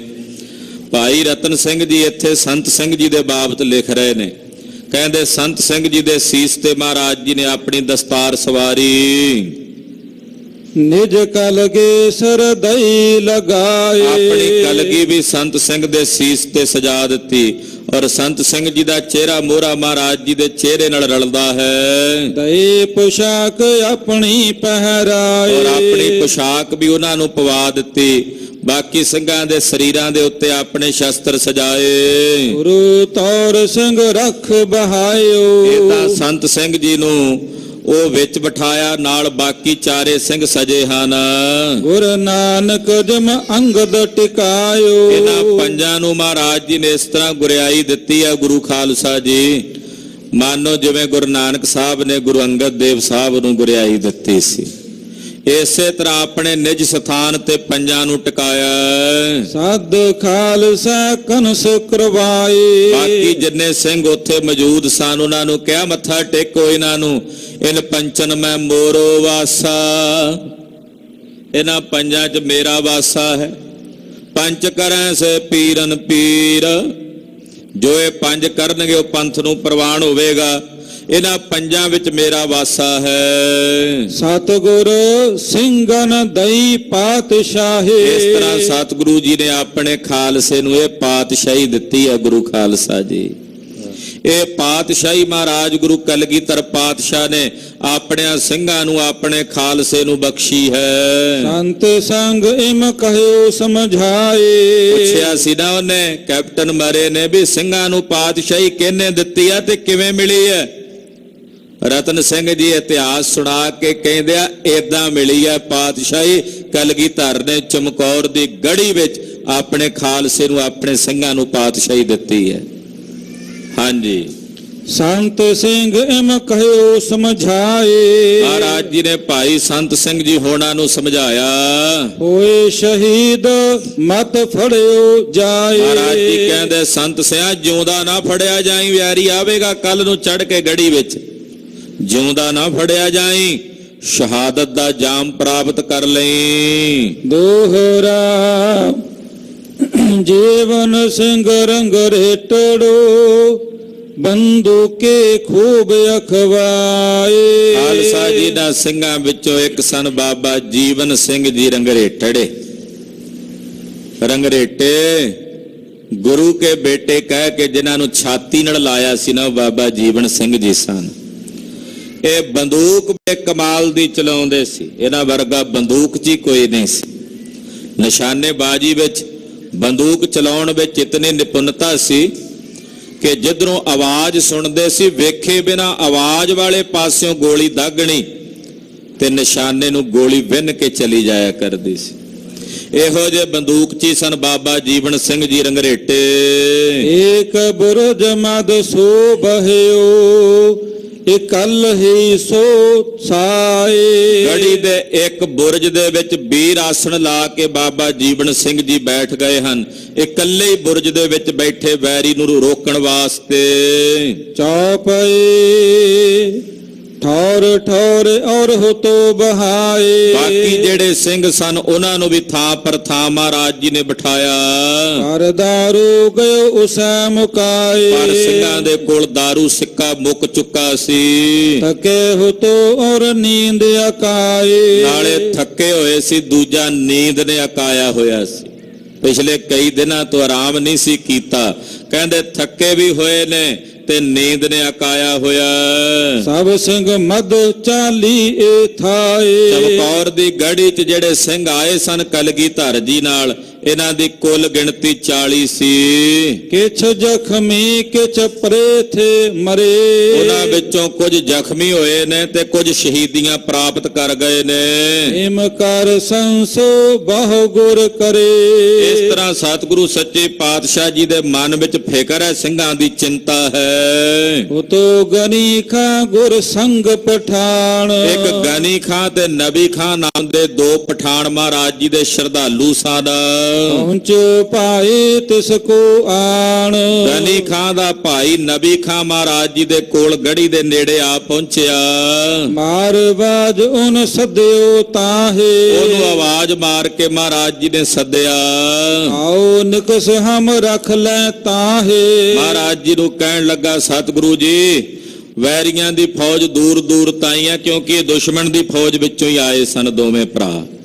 ਮਹਾਰਾਜ ਜੀ ਨੂੰ ਕਹਿੰਦੇ, ਪਾਤਸ਼ਾਹ ਇੱਥੋਂ ਨਿਕਲ ਚੱਲੀਏ, ਅਸੀਂ ਕਿਸੇ ਤਰੀਕੇ ਆਪ ਜੀ ਨੂੰ ਇੱਥੋਂ ਲੈ ਚੱਲਾਂਗੇ। ਸੋ ਬਾਤ ਗੁਰ ਕੈ ਕੰਨ ਪਈ। ਜਦੋਂ ਉਹਨੇ ਬਾਹਰੋਂ ਆਵਾਜ਼ ਮਾਰੀ ਨਾ ਗੜੀ ਦੇ ਵਿੱਚੋਂ, ਤੇ ਅੰਦਰੋਂ ਮਹਾਰਾਜ ਜੀ ਨੇ ਆਵਾਜ਼ ਸੁਣੀ। ਸਦ ਪਠਾਨ ਉਸ ਗੱਲ ਸਮਝਾਈ। ਉਹਨੂੰ ਸੱਦ ਕੇ ਮਹਾਰਾਜ ਜੀ ਨੇ ਸਾਰੀ ਗੱਲਬਾਤ ਸਮਝਾਈ। ਲੈ ਚੱਲ ਹਮ ਕੋ ਆਪਣੇ ਨਾਲ। ਕਿਉਂਕਿ ਸਿੰਘ ਵੀ ਕਹਿੰਦੇ, ਮਹਾਰਾਜ ਜੀ ਆਪ ਜੀ ਚਲੇ ਜਾਓ। ਹਾਲਾਂਕਿ ਸਾਹਿਬ ਨਹੀਂ ਸੀ ਜਾਣਾ ਚਾਹੁੰਦੇ। ਮਹਾਰਾਜ ਜੀ ਨੂੰ ਬਾਰ-ਬਾਰ ਸਿੰਘਾਂ ਨੇ ਕਿਹਾ, ਇਸ ਕਰਕੇ ਸਤਿਗੁਰਾਂ ਨੇ ਜਾਣ ਦੀ ਤਿਆਰੀ ਕੀਤੀ। ਭਾਈ ਸਾਹਿਬ ਲਿਖਦੇ ਐ, ਬਾਰ ਬਾਰ ਸਿੰਘਨ ਕੇ ਕਹਿਬੇ ਨਿਕਸਨ ਕੀ ਕਰ ਤਿਆਰੀ। ਬਾਰ ਬਾਰ ਸਿੰਘਾਂ ਦੇ ਕਹਿਣ ਤੇ ਸਤਿਗੁਰਾਂ ਨੇ ਚਮਕੌਰ ਦੀ ਗੜੀ ਚ ਚੱਲਣ ਦੀ ਤਿਆਰੀ ਕੀਤੀ। ਹਮ ਕਰ ਦੇਂਗੇ ਤੁਮੇ ਨਿਹਾਲ। ਮਹਾਰਾਜ ਜੀ ਆਖਿਆ, ਨਬੀ ਖਾਂ ਤੇਰਾ ਭਾਈ ਗਨੀ ਖਾਂ ਵੀ ਹੈ, ਜੇ ਤੁਸੀਂ ਇਹ ਸੇਵਾ ਸੰਭਾਲੋਗੇ ਤਾਂ ਤੁਹਾਨੂੰ ਅਸੀਂ ਨਿਹਾਲ ਕਰਾਂਗੇ। ਤੋ ਪਠਾਨ ਸਿਦਕ ਕੋ ਪੂਰੋ। ਇਹ ਸਿਦਕ ਦੇ ਪੂਰੇ ਪਠਾਨ ਸਨ, ਮਹਾਰਾਜ ਜੀ ਦੇ ਮੁਰੀਦ ਸਨ। ਉਹਨੇ ਕਹੇ ਲੈ ਚੱਲਗ ਜ਼ਰੂਰ। ਆਖਿਆ, ਮਹਾਰਾਜ ਜਿਵੇਂ ਵੀ ਹੋਵੇ ਅਸੀਂ ਤੁਹਾਨੂੰ ਇੱਥੋਂ ਕਿਸੇ ਨਾ ਕਿਸੇ ਤਰੀਕੇ ਵੈਰੀਆਂ ਦੇ ਇਸ ਘੇਰੇ ਚੋਂ ਕੱਢ ਕੇ ਲੈ ਕੇ ਜਾਵਾਂਗੇ। ਦੋਹਰਾ ਹੋਤੇ ਮੋਰੀ ਇੱਕ ਬੁਰਜ ਮਦ, ਸੋ ਗੁਰ ਦਈ ਖੁਲਾਏ। ਚਮਕੌਰ ਦੀ ਗੜੀ ਦੇ ਵਿੱਚੋਂ ਬਾਹਰ ਨਿਕਲਣ ਵਾਸਤੇ ਇੱਕ ਛੋਟਾ ਦਰਵਾਜ਼ਾ ਸੀ। ਮਹਾਰਾਜ ਜੀ ਨੇ ਹੁਕਮ ਕਰਕੇ ਉਹ ਦਰਵਾਜ਼ਾ ਖੁਲਵਾਇਆ। ਕਮਰ ਖੰਜਰ ਇੱਕ ਹੱਥ ਫੜਿਓ, ਹੁਤ ਮੋਹਰੈ ਖੀਸੈ ਪਾਏ। ਮਹਾਰਾਜ ਜੀ ਦੇ ਕਮਰ ਕੱਸੇ ਵਿੱਚ ਇੱਕ ਖੰਜਰ ਹੈ ਤੇ ਇੱਕ ਹੱਥ ਵਿੱਚ ਫੜਿਆ ਹੋਇਆ ਸਤਿਗੁਰਾਂ ਨੇ। ਕੁਝ ਸੋਨੇ ਦੀਆਂ ਸ਼ਰਫੀਆਂ ਮਹਾਰਾਜ ਜੀ ਦੇ ਖੀਸੇ ਵਿੱਚ ਹਨ। ਚੌਪਈ ਨਿਕਸ ਸਤਿਗੁਰ ਜਬ ਆਗੈ ਧਾਇਓ। ਗਨੀ ਖਾਂ ਨਬੀ ਖਾਂ ਦੇ ਨਾਲ ਸਾਰੀ ਪਲੈਨਿੰਗ ਬਣਾ ਲਈ ਸੀ ਕਿ ਕਿਵੇਂ ਅਸੀਂ ਮਾਛੀਵਾੜੇ ਤੱਕ ਪਹੁੰਚਣਾ, ਉੱਥੋਂ ਅੱਗੇ ਕਿਵੇਂ ਜਾਣਾ। ਪਰ ਗੜੀ ਵਿੱਚੋਂ ਮਹਾਰਾਜ ਸੱਚੇ ਪਾਤਸ਼ਾਹ ਜੀ ਜਦੋਂ ਨਿਕਲੇ, ਖੜੇ ਪਹਿਰੋ ਕਿਤ ਲੰਘਨ ਨ ਪਾਇਓ। ਬਾਹਰ ਪਹਿਰੇਦਾਰ ਖੜੇ ਨੇ ਹਜ਼ਾਰਾਂ ਦੀ ਗਿਣਤੀ ਦੇ ਵਿੱਚ, ਲੰਘਣ ਨੂੰ ਥਾਂ ਨਹੀਂ ਨਜ਼ਰ ਆਉਂਦੀ। ਓ ਸਤਿਗੁਰ ਦਿਓ ਰੌਲ ਮਚਾਏ। ਸਤਿਗੁਰੂ ਸੱਚੇ ਪਾਤਸ਼ਾਹ ਜੀ ਨੇ ਕਲਾ ਵਰਤਾਈ ਤੇ ਜਿੱਥੇ ਅੱਜ ਕੱਲ ਗੁਰਦੁਆਰਾ ਤਾੜੀ ਸਾਹਿਬ ਹੈ, ਇੱਥੇ ਖਲੋ ਕੇ ਮਹਾਰਾਜ ਜੀ ਨੇ ਤਾੜੀ ਮਾਰ ਕੇ ਬਚਨ ਕੀਤਾ। ਭਾਗਿਓ ਹਿੰਦੋ ਇਮ ਕਹਿਓ ਸੁਨਾਏ। ਆਖਿਆ, ਪੀਰੇ ਹਿੰਦ ਮੇ ਰਵਦ, ਉਹ ਸਿੱਖਾਂ ਦਾ ਗੁਰੂ ਜਾ ਰਿਹਾ, ਉਹ ਹਿੰਦੂਆਂ ਦਾ ਗੁਰੂ ਵੀ ਜਾ ਰਿਹਾ। ਗਇਓ ਗਇਓ ਪਇਓ ਚਾਰੋਂ ਔਰ। ਇਹਦੇ ਇੱਕਦਮ ਸ਼ੋਰ ਮਚ ਗਿਆ। ਰਾਤ ਦਾ ਸਮਾਂ ਸੀ। ਭਾਈ ਦਇਆ ਸਿੰਘ, ਧਰਮ ਸਿੰਘ, ਮਾਨ ਸਿੰਘ, ਇਹ ਤਿੰਨੇ ਸਿੰਘ ਮਹਾਰਾਜ ਜੀ ਦੇ ਨਾਲ ਨਿਕਲੇ ਹਨ। ਸਤਿਗੁਰ ਪੇ ਕਹਿ ਉਸ ਹੀ ਤੌਰ। ਤੇ ਕਹਿੰਦੇ ਉਹ ਤੁਰਕ ਕਹੀ ਜਾਂਦੇ, ਕਿੱਧਰ ਨੂੰ ਗਏ, ਇੱਧਰ ਨੂੰ ਗਏ। ਪਿੱਛੋਂ ਮਹਾਰਾਜ ਜੀ ਕਹਿੰਦੇ ਐ ਨੂੰ ਗਏ ਨੇ, ਇੱਧਰ ਨੂੰ ਗਏ ਨੇ। ਉਹਨਾਂ ਨੂੰ ਨਹੀਂ ਪਤਾ ਵੀ ਸਤਿਗੁਰੂ ਕਲਗੀਧਰ ਪਾਤਸ਼ਾਹ ਆਪ ਨੇ ਹਨੇਰੇ 'ਚ ਨਜ਼ਰ ਨਹੀਂ ਆਉਂਦਾ। ਤੋ ਪਠਾਨ ਗੁਰ ਅੱਗੇ ਲਾਇਓ। ਤੇ ਕਹਿੰਦੇ ਕੁਝ ਪਠਾਨ ਮਹਾਰਾਜ ਜੀ ਦੇ ਸਨਮੁਖ ਆਏ, ਸਤਿਗੁਰਾਂ ਝਟਕੇ, ਕੁਝ ਆਪਸ ਵਿੱਚ ਇੱਕ ਦੂਜੇ ਨੂੰ ਵੱਢ ਕੱਟ ਕੇ ਮਰ ਗਏ। ਵਲ ਮਦ ਤੁਰਕਨ ਦਰਿਆਏ ਵੱਲ ਧਾਇਓ। ਮਹਾਰਾਜ ਸੱਚੇ ਪਾਤਸ਼ਾਹ ਜੀ ਦਰਿਆ ਵਾਲੇ ਪਾਸੇ ਨੂੰ ਵਧੇ ਹਨ। ਦੌਲਤ ਪੌੜ ਕਰ ਗਏ ਚੱਲ। ਮਹਾਰਾਜ ਜੀ ਬੜੀ ਛੇਤੀ ਨਾਲ ਧਾਵਾ ਕਰਕੇ ਹੱਲਾ ਕਰਕੇ ਨਿਕਲ ਗਏ। ਆਗੇ ਦੇਖਿਓ ਇੱਕ ਮਾਹੀ ਚੱਲ। ਦਰਿਆ ਦੇ ਨਾਲ ਨਾਲ ਮਹਾਰਾਜ ਸੱਚੇ ਪਾਤਸ਼ਾਹ ਜੀ ਜਾ ਰਹੇ ਨੇ ਤੇ ਅੱਗੇ ਇੱਕ ਮਾਈ ਵੇਖਿਆ ਮੱਝਾਂ ਚਾਰਦਾ। ਪੁਨੈ ਲਿਓ ਥੋ ਗੁਰੂ ਪਛਾਣ। ਉਸ ਮੱਝਾਂ ਚਾਰਨ ਵਾਲੇ ਮਾਈ ਨੇ ਸਤਿਗੁਰਾਂ ਨੂੰ ਸਿਆਣ ਲਿਆ ਵੀ ਇਹ ਤਾਂ ਗੁਰੂ ਗੋਬਿੰਦ ਸਿੰਘ ਸਾਹਿਬ ਨੇ, ਇਹਨਾਂ ਨੂੰ ਤਾਂ ਤੁਰਕਾਂ ਦੀਆਂ ਫੌਜਾਂ ਲੱਭਦੀਆਂ ਫਿਰਦੀਆਂ ਨੇ। ਬਹੁ ਲਗਿਓ ਤੋ ਡੰਡ ਸੋ ਪਾ। ਸਤਿਗੁਰਾਂ ਨੂੰ ਵੇਖ ਕੇ ਉਸ ਮਾਈ ਨੇ ਰੌਲਾ ਪਾਉਣ ਦਾ ਯਤਨ ਕੀਤਾ ਵੀ ਮੈਂ ਡੰਡ ਪਾਵਾਂ ਤੇ ਇਹਨਾਂ ਨੂੰ ਫੜਾ ਦਿਆਂ। ਸਤਿਗੁਰ ਉਸ ਦਈ ਮੋਹਰ ਫੜਾਏ। ਮਹਾਰਾਜ ਜੀ ਦੀ ਜੇਬ ਚ ਮੋਹਰਾਂ ਸਨ ਸ਼ਰਫੀਆਂ ਸੋਨੇ ਦੀਆਂ, ਏਦਾਂ ਵਗਾ ਕੇ ਉਹਦੇ ਵੱਲ ਸੁੱਟੀਆਂ ਵੀ ਲਾਲਚ ਬਸ ਹੋ ਕੇ ਚੁੱਪ ਕਰ ਜਾਏਗਾ। ਇਸ ਤੇ ਰੌਲਾ ਔਰ ਦਇਓ ਪਾਏ। ਪਰ ਉਹ ਪਾਪੀ ਇਹੋ ਜਿਹਾ ਮਾੜੀ ਮੱਤ ਵਾਲਾ ਕਾਲ ਆਇਆ ਹੋਇਆ ਸੀ ਉਹਦਾ, ਉਹਨੇ ਹੋਰ ਜ਼ਿਆਦਾ ਰੌਲਾ ਪਾ ਦਿੱਤਾ। ਗੁਰ ਸੋਚੇ ਨਾ ਦਏ ਫਿੜਾਏ। ਸਤਿਗੁਰਾਂ ਵੇਖਿਆ ਵੀ ਹੋਰ ਜੇ ਬਹੁਤਾ ਰੌਲਾ ਪਾਇਆ ਇਹਦੀ ਆਵਾਜ਼ ਸੁਣ ਕੇ ਆਲੇ ਦੁਆਲੇ ਤੁਰਕਾਂ ਦੀਆਂ ਫੌਜਾਂ ਫਿਰਦੀਆਂ ਨੇ, ਉਹ ਪਹੁੰਚ ਜਾਣਗੀਆਂ ਫੜਨ ਵਾਸਤੇ। ਨਾ ਮੰਨੈ ਵੈ ਕਿਸ ਹੀ ਦਾਏ। ਸਤਿਗੁਰਾਂ ਵੇਖਿਆ ਵੀ ਨਹੀਂ ਮੰਨਦਾ, ਮਹਾਰਾਜ ਜੀ ਨੇ ਹੋਰ ਅਸ਼ਰਫੀਆਂ ਦਿੱਤੀਆਂ, ਫਿਰ ਵੀ ਨਾ ਇਹ ਪਾਪੀ ਮੰਨਿਆ। ਦੋਹਰਾ ਧਾਇਓ ਗੁਰ ਆਗੈ ਕਰੇ, ਪੇਟ ਖੰਜਰ ਦਿਓ ਤਸਾਏ। ਮਹਾਰਾਜ ਜੀ ਕੋਲ ਖੰਜਰ ਸੀ ਬੜਾ ਕੀਮਤੀ। ਮਹਾਰਾਜ ਜੀ ਨੇ ਆਖਿਆ ਹੀਰੇ ਲੱਗੇ ਨੇ ਖੰਜਰ ਦੇ ਉੱਤੇ, ਮਾਈ ਤੇਰੀਆਂ ਕਈ ਪੁਸ਼ਤਾਂ ਖਾਂਦੀਆਂ ਰਹਿਣਗੀਆਂ, ਆ ਲੈ ਲੈ। ਫਿਰ ਜਦੋਂ ਕੋਲ ਆਇਆ ਨਾ ਮਹਾਰਾਜ ਸੱਚੇ ਪਾਤਸ਼ਾਹ ਜੀ ਨੇ ਆਖਿਆ ਤੇਰਾ ਕਾਲ ਆ ਗਿਆ। ਆਪਣੇ ਉਸੇ ਖੰਜਰ ਦੇ ਨਾਲ ਇਹਦੇ ਪੇਟ ਤੇ ਵਾਰ ਕੀਤਾ ਔਰ ਇਹਦੀਆਂ ਆਂਦਰਾਂ ਕੱਢ ਕੇ ਬਾਹਰ ਸੁੱਟ ਦਿੱਤੀਆਂ ਤੇ ਰੋਲਾ ਪਾਣੋਂ ਬੰਦ ਕਰ ਦਿੱਤਾ। ਕੋਲ ਕਾਲ ਉਸ ਬਹੁ ਕਰੇ, ਛੋੜਿਓ ਪ੍ਰਾਣ ਉਡਾਏ। ਉਹਨੇ ਵੀ ਅੱਗੋਂ ਬਥੇਰਾ ਯਤਨ ਤਾਣ ਲਾਇਆ ਘੁਲਣ ਦਾ, ਸਤਿਗੁਰਾਂ ਨਾਲ ਰੌਲਾ ਪਾ ਕੇ ਮਹਾਰਾਜ ਜੀ ਨੂੰ ਫੜਾਉਣ ਲਈ, ਪਰ ਪਾਤਸ਼ਾਹ ਜੀ ਨੇ ਇਹੋ ਜਿਹਾ ਜ਼ਮੀਨ ਤੇ ਸੁੱਟਿਆ ਕਿ ਇਹਦੇ ਪ੍ਰਾਣ ਸਰੀਰ ਚੋਂ ਨਿਕਲ ਗਏ। ਚੌਪਏ ਤਉ ਸਤਿਗੁਰ ਜਬ ਗਏ ਅਗੇਰੇ। ਕਲਗੀਧਰ ਪਾਤਸ਼ਾਹ ਜੀ ਮਹਾਰਾਜ ਇੱਥੋਂ ਅੱਗੇ ਨੂੰ ਵਧੇ। ਟੁਕੇ ਮਾਛੀ ਵਾੜੇ ਨੇਰੇ। ਮਾਛੀ ਵਾੜੇ ਦੇ ਨਗਰ ਦੇ ਨੇੜੇ ਪਾਤਸ਼ਾਹ ਜੀ ਟੁਕੇ ਹਨ। ਸਤਿਗੁਰ ਕੋ ਗਇਓ ਪਠਾਨ ਬਹਾਏ। ਔਰ ਇਧਰ ਗਨੀ ਖਾਂ ਨਬੀ ਖਾਂ ਹੋਣੀ ਵੀ ਮਹਾਰਾਜ ਜੀ ਦੇ ਪਿੱਛੇ ਪਿੱਛੇ ਆ ਪਹੁੰਚੇ। ਆਇਓ ਖਤਰੀ ਗੁਲਾਬੋ ਬੁਲਾਏ। ਭਾਈ ਦਇਆ ਸਿੰਘ, ਧਰਮ ਸਿੰਘ, ਮਾਨ ਸਿੰਘ ਹੋਣੀ ਵੀ ਪਾਤਸ਼ਾਹ ਕੋਲ ਪਹੁੰਚ ਗਏ ਮਾਛੀਵਾੜੇ, ਔਰ ਗੁਲਾਬੇ ਮਸੰਦ ਦੇ ਕੋਲ ਸੁਨੇਹਾ ਭੇਜਿਆ। ਦੋਹਰਾ ਸੁਨੋ ਸਾਖੀ ਮਾਛੀਵਾੜੇ, ਗੁਰ ਬਹੇ ਖਤਰੀ ਕਰ ਜਾਏ। ਇਹ ਕਥਾ ਆਪ ਜੀ ਨੇ ਵਿਸਥਾਰ ਸਹਿਤ ਗੁਰ ਪ੍ਰਤਾਪ ਚ ਸਰਵਣ ਕੀਤੀ। ਇੱਥੇ ਟੂਕ ਮਾਤਰ ਹੀ ਵਰਣਨ ਕਰ ਰਹੇ ਨੇ। ਕਹਿੰਦੇ ਮਾਛੀਵਾੜੇ ਦੇ ਵਿੱਚ ਜਿਵੇਂ ਗੁਲਾਬੇ ਤੇ ਪੰਜਾਬੇ ਦੋਨਾਂ ਖੱਤਰੀ ਮਸੰਦਾਂ ਦੇ ਘਰ ਵਿੱਚ ਸਤਿਗੁਰੂ ਜੀ ਨੇ ਟਿਕਾਣਾ ਕੀਤਾ। ਹੁਣ ਉਹ ਕੁਝ ਕੁ ਪ੍ਰਸੰਗ ਆਪ ਜੀ ਸਰਵਣ ਕਰੋ। ਪਠਾਨ ਸਯਦ ਖਿਜ਼ਮਤ ਕਰੇ, ਗੁਰ ਤੂਰ ਹੈ ਸਿਰਹੁ ਉਠਾਏ। ਕਿ ਜਿਵੇਂ ਮਾਛੀਵਾੜੇ ਇਹਨਾਂ ਪਠਾਣਾ ਨੇ, ਗਨੀ ਖਾਂ ਤੇ ਨਬੀ ਖਾਂ ਨੇ ਸਤਿਗੁਰਾਂ ਦੀ ਖਿਦਮਤ ਕੀਤੀ ਹੈ। ਮਹਾਰਾਜ ਜੀ ਦਾ ਪਲੰਘਾ ਆਪਣੇ ਸੀਸ ਤੇ ਚੁੱਕ ਕੇ ਲੈ ਕੇ ਗਏ ਨੇ। ਹੁਣ ਉਹ ਪ੍ਰਸੰਗ ਮੈਂ ਆਪ ਜੀ ਨੂੰ ਸਰਵਣ ਕਰਾਉਂਦਾ ਹਾਂ। ਚੌਪਈ ਪੁਨ ਕੁਛ ਤਰਿਓ ਆਗੈ ਪ੍ਰਸਾਦ। ਕਹਿੰਦੇ ਮਹਾਰਾਜ ਸੱਚੇ ਪਾਤਸ਼ਾਹ ਜੀ ਦੇ ਚਰਨਾਂ ਵਿੱਚ ਗੁਲਾਬੇ ਨੇ ਕੁਝ ਕੁ ਪ੍ਰਸ਼ਾਦ ਲਿਆ ਕੇ ਭੇਟ ਕੀਤਾ। ਸੋ ਮੁਖ ਪਾਇਓ ਕਰ ਗੁਰ ਯਾਦ। ਸਤਿਗੁਰਾਂ ਨੇ ਉਹ ਪ੍ਰਸ਼ਾਦ ਅਕਾਲ ਪੁਰਖ ਨੂੰ ਚੇਤੇ ਕਰਕੇ ਛਕਿਆ। ਸੰਜ ਪੜੇ ਤੋ ਅੰਦਰ ਆਣੇ। ਜਿਹਨੇ ਸਤਿਗੁਰੂ ਜੀ ਬਾਹਰ ਬਾਗ ਦੇ ਵਿੱਚ ਹੀ ਰਹੇ। ਜਦੋਂ ਸ਼ਾਮ ਜੇ ਦਾ ਸਮਾਂ ਹੋਇਆ, ਹਨੇਰਾ ਜਿਹਾ ਹੋਇਆ, ਫਿਰ ਗੁਲਾਬਾ ਸਤਿਗੁਰੂ ਜੀ ਨੂੰ ਨਾਲ ਲੈ ਕੇ ਘਰ ਆਇਆ। ਮੱਧ ਹਵੇਲੀ ਭਏ ਟਿਕਾਣੇ। ਗੁਲਾਬੇ ਨੇ ਆਪਣੇ ਘਰ ਲਿਆ ਕੇ ਹਵੇਲੀ ਚ ਚੁਬਾਰੇ ਤੇ ਸਤਿਗੁਰਾਂ ਦਾ ਆਸਣ ਲਵਾਇਆ। ਇੱਕ ਦੋਇ ਤੈ ਸਿੰਘ ਚੱਲ ਆਏ। ਮਹਾਰਾਜ ਜੀ ਦੇ ਸਿੰਘ ਭਾਈ ਦਇਆ ਸਿੰਘ, ਧਰਮ ਸਿੰਘ, ਮਾਨ ਸਿੰਘ ਹੋਣੀ ਵੀ ਨਾਲ ਆਏ ਹਨ।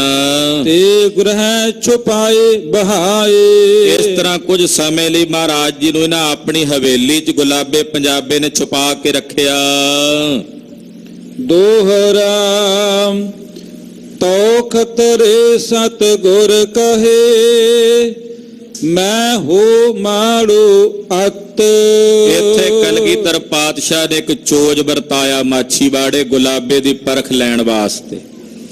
ਖਾਲਸਾ ਜੀ, ਇੱਕ ਬੜੀ ਵੱਡੀ ਨੀਤੀ ਦੇ ਨਾਲ ਮਹਾਰਾਜ ਜੀ ਨੇ ਸਿਆਣਨਾ ਸੀ ਕਿ ਆਲੇ ਦੁਆਲੇ ਦੇ ਲੋਕ ਕਿੱਦਾਂ ਦੇ ਨੇ, ਇਹਨਾਂ ਦਾ ਹਾਜ਼ਮਾ ਕਿੰਨਾ ਕੁ ਹੈ ਤੇ ਕਿੰਨੇ ਕੁ ਲੋਭ ਵਸ ਹੋ ਕੇ ਚੁੱਪ ਰਹਿ ਸਕਦੇ ਐ। ਉਹਦੇ ਲਈ ਗਰੀਬ ਨਵਾਜ ਪਾਤਸ਼ਾਹ ਨੇ ਹੁਕਮ ਕੀਤਾ, ਗੁਲਾਬਿਆ ਜਾ ਇੱਕ ਬੱਕਰਾ ਲੈ ਕੇ ਆ।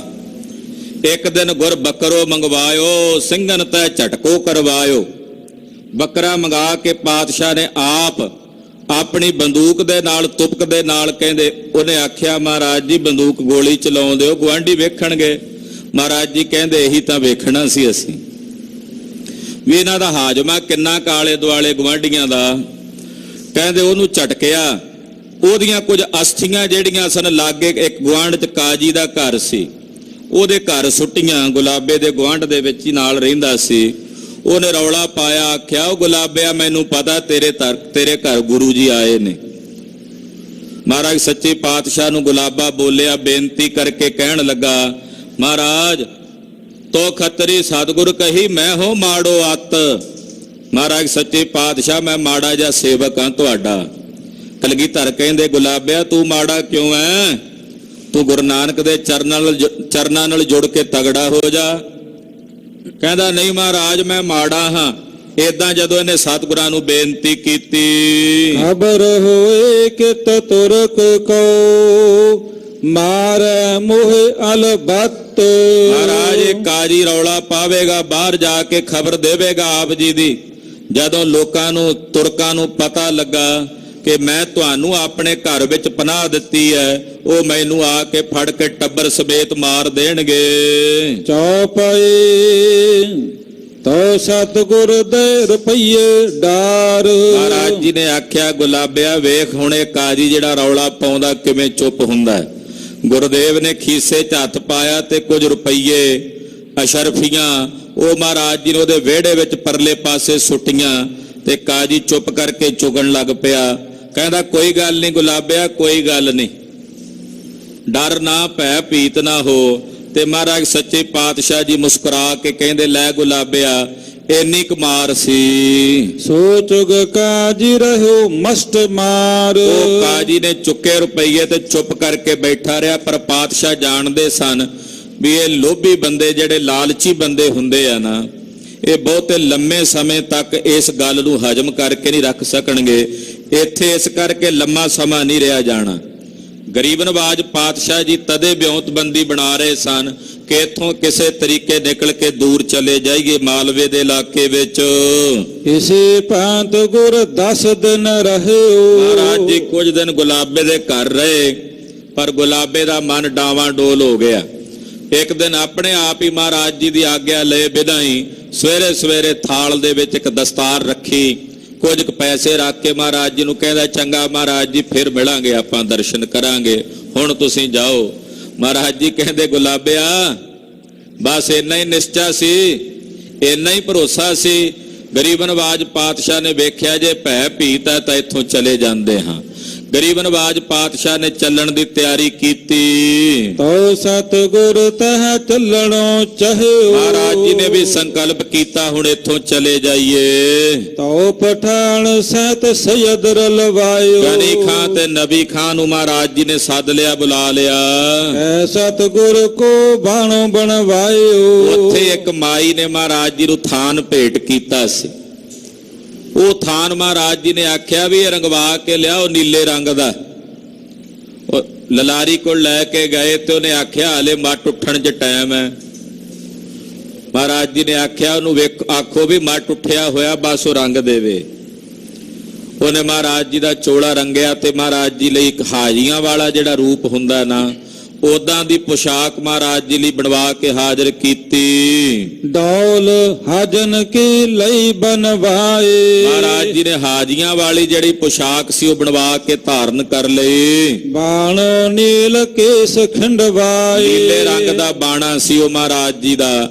ਕੇਸ ਖਿਲਾਰ ਕੇ ਮਹਾਰਾਜ ਜੀ ਨੇ ਪਿਛਲੇ ਪਾਸੇ ਸੁੱਟ ਲਏ ਔਰ ਉੱਪਰੋਂ ਛੋਟਾ ਜਿਹਾ ਕੰਡੀਲਾ ਜਿਹੜਾ ਦਸਤਾਰਾ ਹੁੰਦਾ ਉਹ ਸਜਾ ਲਿਆ। ਤਿਮ ਸਿੱਖਨ ਬਾਣੇ ਬਣਵਾਏ। ਔਰ ਇੱਕ ਲੰਮਾ ਕੁੜਤਾ ਮਹਾਰਾਜ ਜੀ ਨੇ ਸਰੀਰ ਤੇ ਧਾਰਨ ਕੀਤਾ। ਉਸੇ ਤਰ੍ਹਾਂ ਨਾਲ ਸਿੰਘਾਂ ਨੇ ਵੀ ਉਹੋ ਜਿਹਾ ਹੀ ਰੂਪ ਬਣਾ ਲਿਆ ਜਿਵੇਂ ਕਲਗੀਧਰ ਪਾਤਸ਼ਾਹ ਦਾ ਸੀ। ਫਲ ਅਸਤਾਵੈ ਪਠਾਨ ਭਏ ਰਾਹੇ। ਔਰ ਜਿਹੜੇ ਉਹ ਪਠਾਨ ਸਨ, ਗਨੀ ਖਾਂ, ਨਬੀ ਖਾਂ, ਉਹ ਮਹਾਰਾਜ ਜੀ ਦੇ ਨਾਲ ਨਾਲ ਚੱਲ ਪਏ। ਪਲੰਗਾ ਚੁੱਕ ਕੇ ਮਹਾਰਾਜ ਜੀ ਦਾ ਚੱਲ ਪਏ। ਗੁਰਦੇਵ ਉੱਚ ਦੇ ਪੀਰ ਬਣ ਕੇ ਜਾ ਰਹੇ ਨੇ। ਪੀਰ ਉੱਚ ਕੇ ਕਹਤੇ ਜਾਏ। ਉਹ ਗਨੀ ਖਾਂ ਤੇ ਨਬੀ ਖਾਂ ਅੱਗੇ ਅੱਗੇ ਆਵਾਜ਼ ਦਿੰਦਿਆਂ ਕਹਿੰਦੇ, ਉਹ ਲੋਕੋ ਸਜਦਾ ਕਰ ਲੋ, ਉੱਚ ਦੇ ਪੀਰ ਜਾ ਰਹੇ ਹਨ। ਉੱਚ ਦੇ ਪੀਰ ਜਾ ਰਹੇ ਨੇ, ਮੱਥਾ ਟੇਕ ਲੋ ਭਾਈ, ਨਮਸਕਾਰ ਕਰ ਲੋ। ਏਦਾਂ ਅੱਗੇ ਅੱਗੇ ਕਹਿੰਦੇ ਜਾ ਰਹੇ ਨੇ। ਨਬੀ ਗਨੀ ਖਾਂ ਥੇ ਤਹ ਨਾਏ। ਨਬੀ ਖਾਂ ਤੇ ਗਨੀ ਖਾਂ ਇਹਨਾਂ ਦੋਹਾਂ ਪਠਾਣਾ ਦਾ ਨਾਂ ਹੈ। ਤੁਰੈ ਟਲ ਤੋ ਮੁਲਤਾਨ ਸਦਾਏ। ਮਹਾਰਾਜ ਜੀ ਢਲੈਤ ਵਾਲੇ ਪਾਸੇ ਨੂੰ ਚੱਲ ਪਏ ਹਨ। ਜਾ ਪਹੁੰਚੇ ਵਹ ਕਨੇਚ ਗਿਰਾਏ। ਕਨੇਚ ਨਗਰ ਹੈ, ਮਹਾਰਾਜ ਸੱਚੇ ਪਾਤਸ਼ਾਹ ਕਨੇਚ ਪਿੰਡ ਪਹੁੰਚੇ ਹਨ। ਦੋਹਰਾ ਤੇ ਥਾਂ ਹੋ ਤੁਮ ਸੰਦ ਇੱਕ ਫੱਤਾ ਤਾਹੇ ਸੋ ਨਾਏ। ਕਨੇਚ ਪਿੰਡ ਦਾ ਇੱਕ ਮਸੰਦ ਸੀ, ਉਹਦਾ ਨਾਂ ਸੀ ਫੱਤਾ। ਫੱਤਾ ਚੌਧਰੀ ਵੀ ਇਹਨੂੰ ਕਹਿੰਦੇ ਸਨ। ਇਹ ਗੁਰੂ ਘਰ ਦਾ ਮਸੰਦ ਵੀ ਰਿਹਾ ਤੇ ਸੇਵਕ ਵੀ ਹੈ। ਫੱਤਾ ਇਹਦਾ ਨਾਂ ਹੈ। ਸਤਿਗੁਰ ਕਹਿਓ ਬੁਲਾਏ ਉਸ ਕਿ ਮਹਮ ਅਗੈ ਪੁਜਾਏ। ਫੱਤੇ ਨੂੰ ਮਹਾਰਾਜ ਜੀ ਨੇ ਸੱਦਿਆ, ਆਖਿਆ ਫੱਤਿਆ ਸਾਨੂੰ ਕੋਈ ਘੋੜੀ ਲਿਆ ਕੇ ਹਾਜ਼ਰ ਕਰ। ਸੁਣਿਆ ਤੇਰੇ ਕੋਲ ਘਰ ਚੰਗੀ ਘੋੜੀ ਹੈ, ਕਿਉਂਕਿ ਇੱਥੋਂ ਦੂਰ ਜਾਣਾ, ਲੰਮਾ ਪੈਂਦਾ ਹੈ। ਜੇ ਇਦਾਂ ਪਲੰਗੇ ਤੇ ਬਹਿ ਕੇ ਜਾਵਾਂਗੇ ਤੇ ਸਮਾਂ ਲੱਗੇਗਾ। ਅਸੀਂ ਇੱਥੋਂ ਕਿਸੇ ਤਰੀਕੇ ਜੰਗਲ ਦੇ ਇਲਾਕੇ 'ਚ ਲੰਘਣਾ ਚਾਹੁੰਦੇ ਹਾਂ। ਫੱਤੇ ਨੇ ਅੱਗੋਂ ਟਾਲਾ ਵੱਟਿਆ ਵੀ ਘੋੜੀ ਮਹਾਰਾਜ ਜੀ ਲੈ ਕੇ ਗਏ, ਖਬਰੇ ਕਦੋਂ ਵਾਪਸ ਮੁੜਨ ਨਾ ਮੁੜਨ। ਘੋੜੀ ਬੜੀ ਕੀਮਤੀ ਹੈ ਮੇਰੀ। ਘਰ ਗਿਆ ਤੇ ਇੱਕ ਮਰੀਅਲ ਜੀ ਘੋੜੀ ਸੀ ਇਹਦੇ ਕੋਲ। ਉਹ ਘੋੜੀ ਦੇ ਉੱਤੇ ਕਾਠੀ ਪਾ ਕੇ, ਤਾਰੂ ਜਿਹਾ ਪਾ ਕੇ ਤੇ ਸਤਿਗੁਰਾਂ ਕੋਲ ਲਾਇਆ। ਕਹਿੰਦਾ ਜੀ ਇਹ ਘੋੜੀ ਲੈ ਜਾਓ। ਮਹਾਰਾਜ ਕਹਿੰਦੇ ਫੱਤਿਆ ਕੋਈ ਨਵਾਂ ਬੰਦਾ ਹੋਵੇ ਤਾਂ ਤੂੰ ਕਹਿ ਸਕਦਾ ਸੀ, ਪਰ ਤੂੰ ਤਾਂ ਵੇਖਦਾ ਰਿਹਾ ਅਸੀਂ ਜਿਹੋ ਜਿਹਾ ਘੋੜਿਆਂ ਤੇ ਚੜ੍ਹਦੇ ਰਹੇ ਆ। ਇਹ ਕੀ ਲੈ ਕੇ ਆਇਆ? ਇਹ ਮਰੀਅਲ ਜੀ ਘੋੜੀ ਸਾਡਾ ਕੀ ਭਾਰ ਚੁੱਕੇਗੀ? ਇਹਦੇ ਨਾਲੋਂ ਤਾਂ ਅਸੀਂ ਪਲਗੇ ਤੇ ਬੈਠੇ ਚੰਗੇ ਜਾ ਰਹੇ ਆ। ਤੈਨੂੰ ਚੰਗੀ ਘੋੜੀ ਕਹੀ ਸੀ ਲਿਆ ਕੇ ਦੇਣ ਨੂੰ। ਕਹਿਣ ਲੱਗਾ ਜੀ ਉਹ ਮੇਰਾ ਜਵਾਈ ਲੈ ਗਿਆ, ਘਰ ਨਹੀਂ ਹੈ। ਮਹਾਰਾਜ ਜੀ ਕਹਿੰਦੇ ਚੰਗਾ ਫੱਤਿਆ, ਜੇ ਨਹੀਂ ਘਰ ਤੇ ਵਾਕਈ ਨਹੀਂ ਹੈ। ਕਹਿੰਦਾ ਜੀ ਮੈਨੂੰ ਫਾਹੇ ਚਾੜ ਕੇ ਮਾਰ ਦੇਣਗੇ। ਪਾਤਸ਼ਾਹ ਕਹਿੰਦੇ ਹੁਣ ਕਿਹੜਾ ਛੱਡਣਾ ਉਹਨਾਂ ਨੇ? ਜੇ ਨਾ ਦੇਗਾ ਘੋੜੀ ਤਾਂ ਵੀ ਫਾਹੇ ਚਾੜ ਕੇ ਮਾਰਨਾ, ਛੱਡਣਾ ਹੁਣ ਵੀ ਕੋਈ ਨਹੀਂ ਉਹਨਾਂ ਨੇ ਤੈਨੂੰ। ਏਦਾਂ ਇਤਿਹਾਸ ਵਿੱਚ ਕਥਾ ਆਉਂਦੀ, ਜਦੋਂ ਘਰ ਗਿਆ ਤੇ ਇਹਦੀ ਘੋੜੀ ਨੂੰ ਸੱਪ ਨੇ ਡੰਗ ਲਿਆ। ਜਿਹੜੀ ਘਰ ਛੱਡ ਗਿਆ ਸੀ ਉਹ ਚਾਲੇ ਪਾ ਗਈ, ਮਰ ਗਈ। ਗਰੀਬ ਨਵਾਜ ਜੀ ਨੇ ਫੱਤੇ ਨੂੰ ਕਿਹਾ, ਫੱਤਿਆ ਕੋਈ ਚੰਗੀ ਘੋੜੀ ਲਿਆ ਕੇ ਹਾਜ਼ਰ ਕਰ ਸਾਡੇ ਕੋਲ, ਜਿਹਦੇ ਤੇ ਸਵਾਰ ਹੋ ਕੇ ਅਸੀਂ ਦੂਰ ਤੱਕ ਲੰਘ ਜਾਈਏ। ਚੌਪਏ ਘੋੜੇ ਕਰਕੇ ਹਮਕੋ ਦੇਹ। ਮਹਾਰਾਜ ਜੀ ਆਖਿਆ ਫੱਤਿਆ ਜਿਹੜੀ ਤੇਰੇ ਘਰ ਦੀ ਪਾਲੀ ਘੋੜੀ ਆ ਤੇਰੇ ਕੋਲੋਂ ਲਿਆ ਕੇ ਹਾਜ਼ਰ ਕਰ। ਹਮ ਤੁਮ ਦਰਬ ਕਣੀ ਪਰ ਦੇਹ। ਮਹਾਰਾਜ ਜੀ ਕਹਿੰਦੇ ਤੇਰੇ ਤੇ ਸਾਡੀਆਂ ਖੁਸ਼ੀਆਂ ਹੋਣਗੀਆਂ ਫੱਤਿਆ ਜੇ ਸੇਵਾ ਕਰੇਗਾ। ਨਾਲੇ ਕੁਝ ਕੁ ਪੈਂਡਾ ਤੈਅ ਕਰਕੇ ਅੱਗੇ ਜਾ ਕੇ ਤੈਨੂੰ ਵਾਪਸ ਭੇਜ ਦਿਆਂਗੇ ਤੇਰੀ ਘੋੜੀ। ਮਹਾਰਾਜ ਜੀ ਨੇ ਨਹੀਂ ਆਖਿਆ ਵੀ ਪੱਕੀ ਦੇ ਦੇ, ਕਹਿੰਦੇ ਵਾਪਸ ਤੇਰੇ ਕੋਲ ਭੇਜ ਦਿਆਂਗੇ, ਮੋੜ ਦਿਆਂਗੇ। ਬੁਰੇ ਦਿਵਸ ਸੋ ਤਬ ਤੇ ਆਏ। ਪਰ ਫੱਤੇ ਦਾ ਮਾੜਾ ਟਾਈਮ ਆਇਆ ਹੋਇਆ ਸੀ, ਮਾੜਾ ਸਮਾਂ ਆਇਆ ਹੋਇਆ ਸੀ। ਕਹਿਓ ਘੋੜੀ ਦੇ ਹਮ ਚੜੇ ਫਾਹੇ। ਕਹਿਣ ਲੱਗਾ ਮਹਾਰਾਜ ਜੀ ਤੁਹਾਨੂੰ ਘੋੜੀ ਦੇ ਕੇ ਮੈਂ ਫਾਹੇ ਚੜਨਾ, ਮੈਨੂੰ ਤਾਂ ਫਾਹੇ ਚਾੜ ਕੇ ਮਾਰ ਦੇਣਗੇ ਤੁਰਕ। ਤਬ ਸਤਿਗੁਰ ਐਸੇ ਉਸ ਕਹਿਓ। ਕਲਗੀਧਰ ਪਾਤਸ਼ਾਹ ਜੀ ਬੋਲੇ, ਕਹਿਣ ਲੱਗੇ ਤੁਮ ਮਰਨੋ ਫਾਹਿਓ ਅਬ ਕਬ ਰਹਿਓ। ਮਹਾਰਾਜ ਜੀ ਕਹਿੰਦੇ ਫੱਤਿਆ ਹੁਣ ਕਿਹੜਾ ਤੂੰ ਮਰਨੋਂ ਬਚ ਜਾਏਗਾ ਫਾਹੇ ਚੜ ਕੇ? ਫਾਹੇ ਤਾਂ ਹੁਣ ਵੀ ਚੜ ਕੇ ਹੀ ਮਰੇਗਾ। ਸੋ ਲਾਹੌਰ ਜਾਏ ਫਾਹੇ ਚਰਿਓ। ਪਾਤਸ਼ਾਹ ਦਾ ਉਹ ਬਚਨ ਪੂਰਾ ਹੋਇਆ, ਫੱਤੇ ਨੂੰ ਫਾਹੇ ਚਾੜ ਕੇ ਮਾਰਿਆ ਗਿਆ। ਸਤਿਗੁਰ ਬਚਨ ਨ ਉਸ ਤੈ ਟਰਿਓ। ਪਰ ਕਲਗੀਧਰ ਪਾਤਸ਼ਾਹ ਜੀ ਦੇ ਕਹੇ ਬਚਨ ਕਿਵੇਂ ਟਲ ਸਕਦੇ ਸਨ? ਉਹ ਨਹੀਂ ਟਲੇ।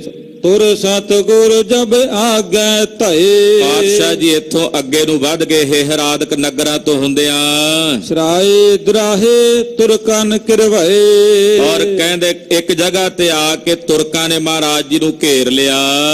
ਕਹੈ ਪੀਰ ਹਮ ਜਾਫਤ ਖਾਏ। ਕਹਿੰਦੇ ਇੱਕ ਜਗ੍ਹਾ ਤੇ ਘੇਰਾਬੰਦੀ ਕਰਕੇ ਮਹਾਰਾਜ ਜੀ ਨੂੰ ਘੇਰਾ ਪਾ ਕੇ ਨਾ ਉਹਨਾਂ ਨੇ ਸਿਆਣਨ ਲਈ ਕਹਿਣ ਲੱਗੇ, ਪੀਰ ਜੀ ਸਾਡੇ ਕੋਲ ਜਿਆਫਤ ਖਾ ਕੇ ਤਾਂ ਜਾਇਓ ਅੱਗੇ, ਅੱਜ ਰਾਤ ਸਾਡੇ ਕੋਲ ਰਹੋ ਤੇ ਸਾਡੀ ਜਿਹੜੀ ਜਿਆਫਤ ਹੈ ਭੋਜਨ ਹੈ ਸਾਡੇ ਕੋਲੋਂ ਛਕ ਕੇ ਜਾਓ। ਅਬ ਇੱਕ ਰਾਤ ਇਹਾਂ ਰਹਿ ਜਾਏ। ਇੱਕ ਰਾਤ ਤੁਸੀਂ ਸਾਡੇ ਕੋਲ ਰਹਿ ਕੇ ਕੱਲ ਨੂੰ ਚਲੇ ਜਾਓ, ਤੁਹਾਡੀ ਕੋਈ ਗਵਾਹੀ ਦੇਗਾ ਆ ਕੇ ਤੇ ਚਲੇ ਜਾਣਾ। ਤੋ ਸੈਦ ਪਠਾਨ ਇਮ ਗਲ ਬਾਮੰ। ਤੇ ਗਨੀ ਖਾਂ ਤੇ ਨਬੀ ਖਾਂ ਨੇ ਕੋਲੋਂ ਮੌਕਾ ਸੰਭਾਲਦਿਆਂ ਬੋਲੇ, ਪੀਰ ਹਮਾਰਾ ਰੋਜੋ ਮੁਦਮੰ। ਕਹਿਣ ਲੱਗੇ ਜੀ ਸਾਡੇ ਪੀਰ ਸਾਹਿਬ ਜਿਹੜੇ ਨੇ ਉਹਨਾਂ ਦੇ ਰੋਜ਼ੇ ਨੇ, ਉਹ ਭੋਜਨ ਨਹੀਂ ਛਕਦੇ, ਉਹ ਤਾਂ ਰੋਜ਼ਿਆਂ ਵਿੱਚ ਹਨ। ਇੱਕ ਜੌਂ ਸੇਤੀ ਰੋਜੇ ਖੋਲੇ। ਇਹ ਕੇਵਲ ਇੱਕ ਜੌਂ ਖਾਂਦੇ ਆ ਰੋਜ਼, ਉਹਦੇ ਨਾਲ ਆਪਣਾ ਰੋਜ਼ਾ ਖੋਲਦੇ ਹਨ। ਹੜ ਤਸਬੇ ਮੁਖੋਂ ਥੋੜੇ ਬੋਲੇ। ਔਰ ਹਰ ਵੇਲੇ ਹੱਥ 'ਚ ਮਾਲਾ ਫੜ ਕੇ ਰੱਖਦੇ ਆ, ਮੁਖੋਂ ਬਿਲਕੁਲ ਘੱਟ ਬੋਲਦੇ ਹਨ। ਔਰ ਮਰੀਦ ਖਾਏ ਜਾਹੇ ਜਰੂਰ। ਬਾਕੀ ਜਿਹੜੇ ਇਹਨਾਂ ਦੇ ਨਾਲ ਮੁਰੀਦ ਨੇ ਅਸੀਂ ਜ਼ਰੂਰ ਖਾ ਲਵਾਂਗੇ, ਪਰ ਸਾਡੇ ਪੀਰ ਜੀ ਨੇ ਨਹੀਂ ਛਕਣਾ। ਵਿਧੀ ਬਣਾਈ ਐਸ ਸ਼ਹੂਰ। ਏਦਾਂ ਦਾ ਕਹਿੰਦੇ ਇਹਨਾਂ ਨੇ ਇੱਕ ਪ੍ਰਕਾਰ ਦੀ ਨੀਤੀ ਬਣਾ ਲਈ, ਗਨੀ ਖਾਂ ਨਬੀ ਖਾਂ ਹੋਣਾ ਨੇ। ਦੋਹਰਾ ਤੋ ਸਿੰਘਨ ਪਉ ਖਾਇਓ, ਅਬ ਹਮ ਕੀ ਪਵਗ ਹਵਾਲ। ਤੇ ਸਿੰਘ ਮਹਾਰਾਜ ਜੀ ਭਾਈ ਦਇਆ ਸਿੰਘ ਜੀ ਕਲਗੀਧਰ ਪਾਤਸ਼ਾਹ ਵੱਲ ਵੇਖ ਕੇ ਕਹਿੰਦੇ, ਮਹਾਰਾਜ ਹੁਣ ਸਾਡਾ ਕੀ ਹਾਲ ਹੋਵੇਗਾ?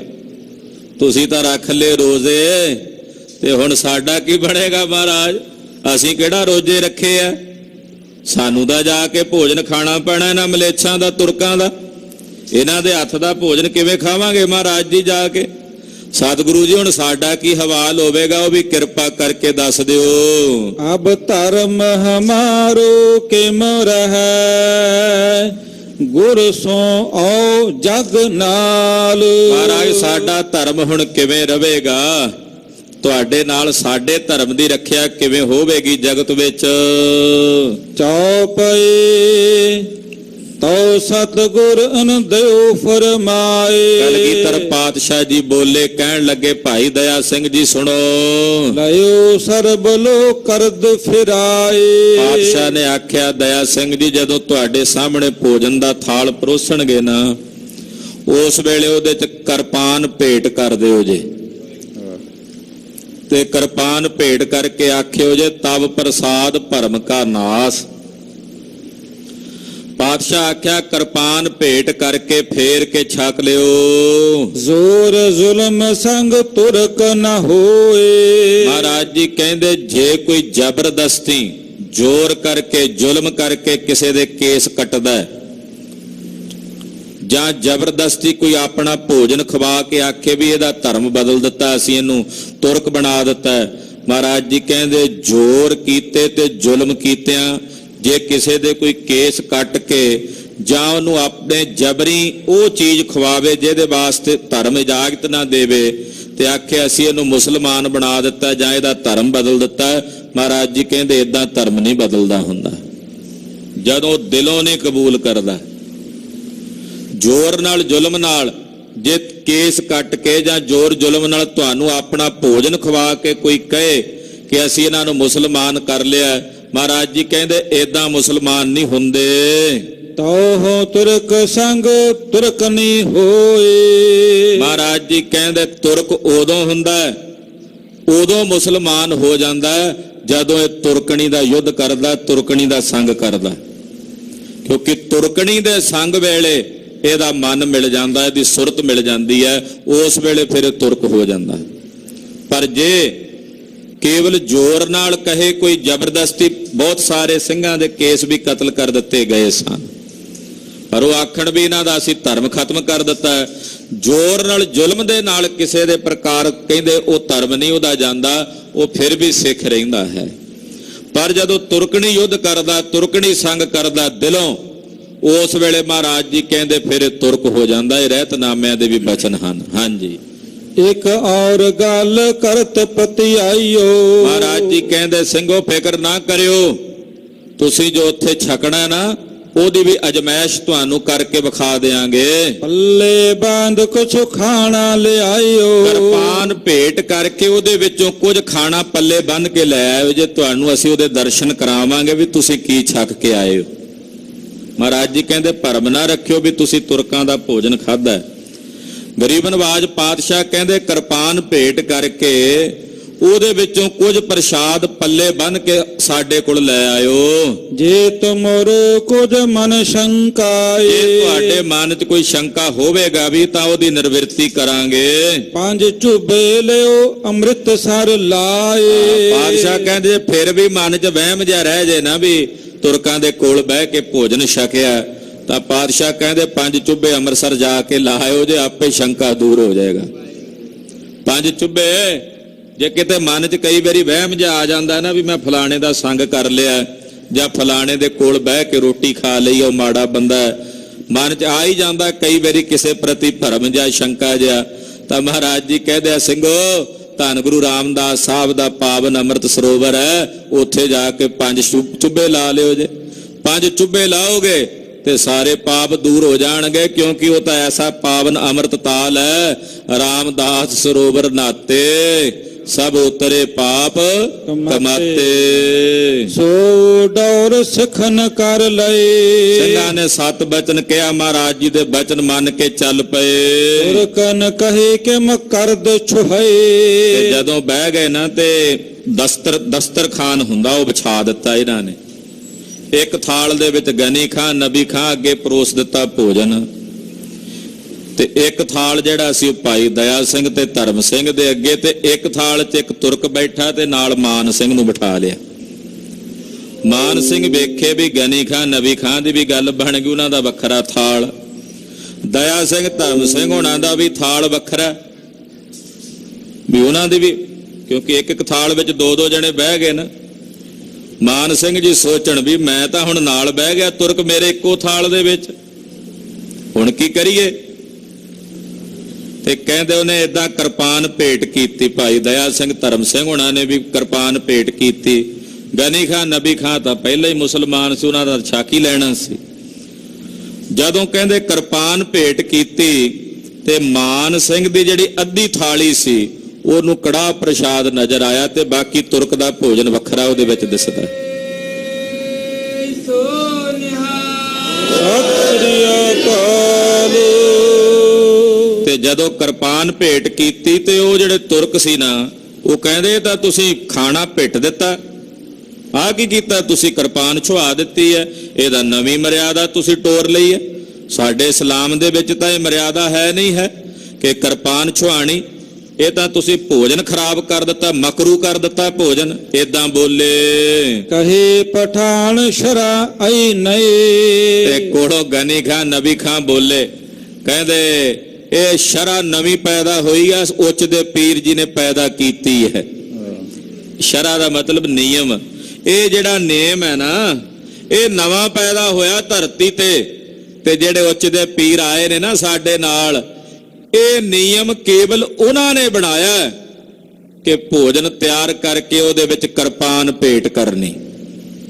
ਇਹ ਕਲਗੀਧਰ ਜੀ ਨੇ ਚਲਾਈ ਨਾ ਮਰਿਆਦਾ 10ਵੇਂ ਪਾਤਸ਼ਾਹ, ਨਾਲੇ ਸੱਚ ਵੀ ਦੱਸੀ ਜਾਂਦੇ ਆ ਤੇ ਨਾਲੇ ਆਪਣਾ ਬਚਨ ਵੀ ਪੂਰਾ ਹੋ ਰਿਹਾ ਕਿ ਕਲਗੀਧਰ ਪਾਤਸ਼ਾਹ ਨੂੰ ਉੱਚ ਦੇ ਪੀਰ ਕਹਿੰਦੇ। ਸਾਡੇ ਉੱਚ ਦੇ ਪੀਰ ਨੇ ਮਹਾਂਪੁਰਸ਼ਾਂ ਦੀਆਂ ਮੌਜਾਂ ਹੁੰਦੀਆਂ, ਆਪਣੀ ਨਵੀਂ ਮਰਿਆਦਾ ਟੋਰਦੇ ਆ। ਉਹਨਾਂ ਨੇ ਨਵੀਂ ਰੀਤ ਜਿਹੜੀ ਹੈ ਇਹ ਚਲਾਈ ਹੈ। ਧਰਮ ਕਿਉ ਅਬ ਹਾਜੀਆਂ ਮਏ।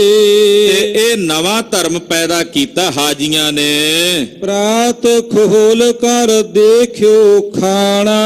ਕਹਿੰਦੇ ਏਦਾਂ ਇਹਨਾਂ ਨੇ ਭੋਜਨ ਛਕਿਆ ਤੇ ਉਹ ਬੰਨ ਕੇ ਪੱਲੇ ਮਹਾਰਾਜ ਜੀ ਕੋਲ ਰਾਤ ਆ ਗਏ। ਭੋਜਨ ਛਕ ਕੇ ਉਹ ਪੱਲੇ ਨਾਲ ਬੱਧਿਆ। ਜਦੋਂ ਸਵੇਰੇ ਮਹਾਰਾਜ ਜੀ ਨੇ ਆਖਿਆ ਭਾਈ ਜਿਹੜਾ ਭੋਜਨ ਲਿਆਏ ਸੀ ਰਾਤ, ਤੇ ਉਹ ਪੱਲਾ ਖੋਲ ਕੇ ਵੇਖੋ। ਕੜਾਹ ਚਾਵਲ ਦੇਖ ਮਨ ਪਤਿਆਣਾ। ਜਦੋਂ ਪੱਲਾ ਖੋਲ ਕੇ ਵੇਖਿਆ ਤੇ ਉਹਦੇ ਵਿੱਚ ਗਰਮ ਗਰਮ ਕੜਾਹ ਪ੍ਰਸ਼ਾਦ ਦੀ ਦੇਗ। ਫਿਰ ਇਹਨਾਂ ਦਾ ਮਨ ਪਤੀਜ ਗਿਆ ਕਿ ਰਾਤ ਭਾਵੇਂ ਅਸੀਂ ਚਾਵਲ ਖਾਧੇ ਆ, ਉੱਥੇ ਤੁਰਕਾਂ ਦਾ ਉਹ ਬਣਾਇਆ ਭੋਜਨ ਖਾਧਾ, ਪਰ ਛਕਿਆ ਤਾਂ ਕੜਾਹ ਪ੍ਰਸ਼ਾਦ ਹੀ ਆ, ਕਿਉਂਕਿ ਜੋ ਉੱਥੇ ਛਕਿਆ ਉਹੀ ਅਸੀਂ ਪੱਲੇ 'ਚ ਬੰਨਿਆ, ਜੋ ਹੁਣ ਦਰਸ਼ਨ ਹੋ ਰਹੇ ਨੇ। ਊਹਾਂ ਤੇ ਤੁਰ ਮੋਹੀ ਗਏ। ਕਹਿੰਦੇ ਇੱਥੋਂ ਮਹਾਰਾਜ ਸੱਚੇ ਪਾਤਸ਼ਾਹ ਅੱਗੇ ਮੋਹੀ ਆਦਿਕ ਨਗਰਾਂ ਨੂੰ ਗਏ। ਜਟਪੁਰ ਲੰਮੀ ਲੰਘ ਭਗਤ ਠਏ। ਮਹਾਰਾਜ ਜੀ ਲੰਮੇ ਜਟਪੁਰੇ ਭਾਈ ਭਗਤਾ ਭਾਈ ਕਾ, ਇਹਨਾਂ ਨਗਰਾਂ ਵਿੱਚੋਂ ਹੁੰਦਿਆਂ ਮਹਾਰਾਜ ਸੱਚੇ ਪਾਤਸ਼ਾਹ ਰਾਏਕੋਟ ਦੇ ਇਲਾਕੇ ਵੱਲ ਗਏ ਨੇ।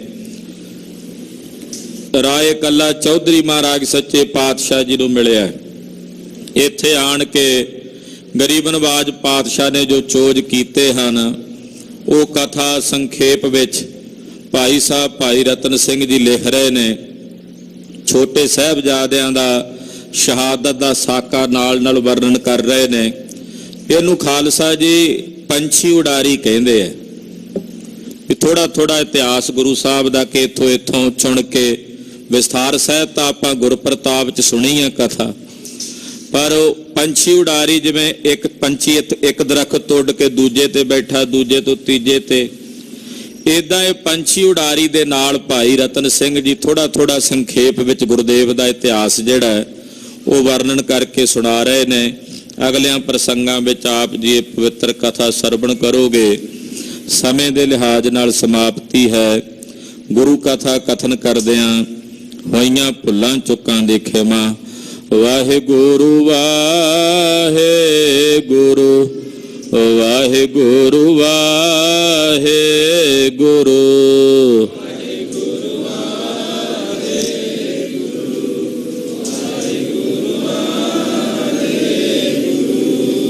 ਵਾਹਿਗੁਰੂ ਵਾਹਿਗੁਰੂ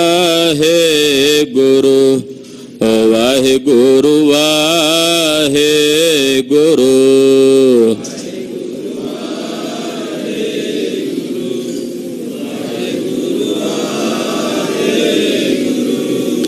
ਵਾਹਿਗੁਰੂ ਵਾਹਿਗੁਰੂ ਵਾਹਿਗੁਰੂ ਵਾਹਿਗੁਰੂ।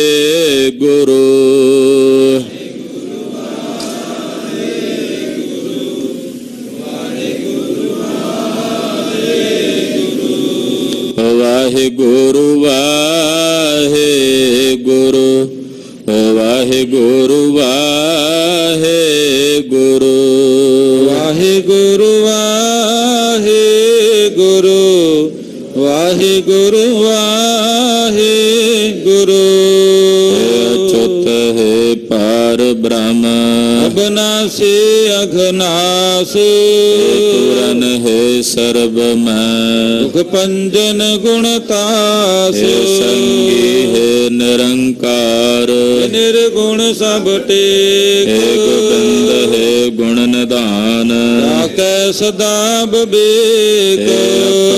ਪਰ ਹਰ ਹਰੇ ਕਹਿ ਪੇ ਹੋਵਨ ਹਾਰ। ਸੰਤਹ ਕੈ ਸਦਾ ਸੰਗ ਨਿਧਾਰਾ ਆਧਾਰ। ਠਾਕੁਰ ਹਉ ਦਾਸਰੋ ਮੈਂ ਨਿਰਗੁਣ ਗੁਣ ਨਹੀਂ ਕੋਇ। ਨਾਨਕ ਦੀਜੈ ਨਾਮ ਦਾਨ ਰਾਖੋ ਹਿਆ ਪਰੋਇ। ਪ੍ਰਭ ਸ਼ਰਣਾਗਤੀ ਕਿਰਪਾ ਨਿਧ ਦਇਆਲ। ਏਕ ਅੱਖਰ ਹਰ ਮਨ ਬਸਤ ਨਾਨਕ ਹੋਤ ਨਿਹਾਲ। ਵਾਹਿਗੁਰੂ ਨਾਮ ਜਹਾਜ ਹੈ ਚੜ੍ਹੇ ਸੋਤਰੇ ਪਾਰ। ਜੋ ਸ਼ਰਧਾ ਕਰ ਸੇਵੰਦੇ ਪਾਰ ਉਤਾਰਨ ਹਾਰ। ਵਾਹਿਗੁਰੂ ਨਾਮ ਜਹਾਜ ਹੈ ਚੜ੍ਹੇ ਸੋਤਰੇ ਪਾਰ। ਜੋ ਸ਼ਰਧਾ ਕਰ ਸੇਵੰਦੇ ਪਾਰ ਉਤਾਰਨ ਹਾਰ। ਵਾਹਿਗੁਰੂ ਜੀ ਕਾ ਖਾਲਸਾ ਵਾਹਿਗੁਰੂ ਜੀ ਕੀ ਫਤਿਹ।